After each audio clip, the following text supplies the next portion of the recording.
Hi, my name's Katie Ito, and this is my show, Hibernacula. I explored a lot of fiber, embroidery, cyanotype, and watercolor, and printmaking, and just like a lot of different mixed media two-dimensional elements. But also they have like a 3D quality to them, and even working with them felt sculptural in a lot of ways. Each of these like 4 sets of shadow boxes are like representative of a season, and then it has like stitching patterns over leaves that I found on walks, and also just like native Indiana species. Like this is pawpaw, which is native to Indiana. I also collected like wood from each of the trees that I harvested leaves from to give to the artist that was framing my work. His name's Kevin Angel. He and I worked together to make frames for these pieces. I had him use like the sticks from each of the trees in these like notches in the corners of the frame to kind of create almost like a vein of the wood that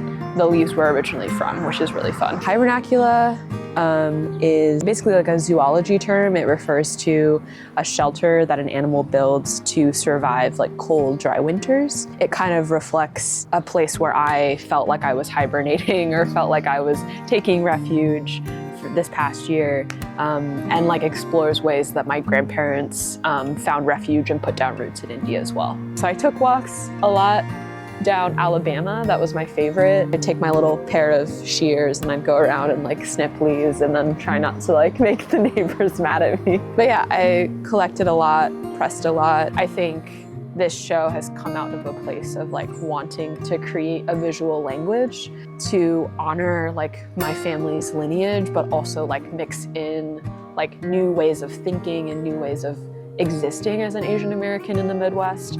Tradition's really hard because it has a lot of like things that you don't agree with, or but it can be really beautiful and something to study and to honor. And so I hope that like people feel the tension of that word tradition. Like there's beauty and there's also like sorrow in it. And how do we go forward? How do we make? How do we mend? I think those are main questions that I asked a lot of myself when I was making the work. So yeah.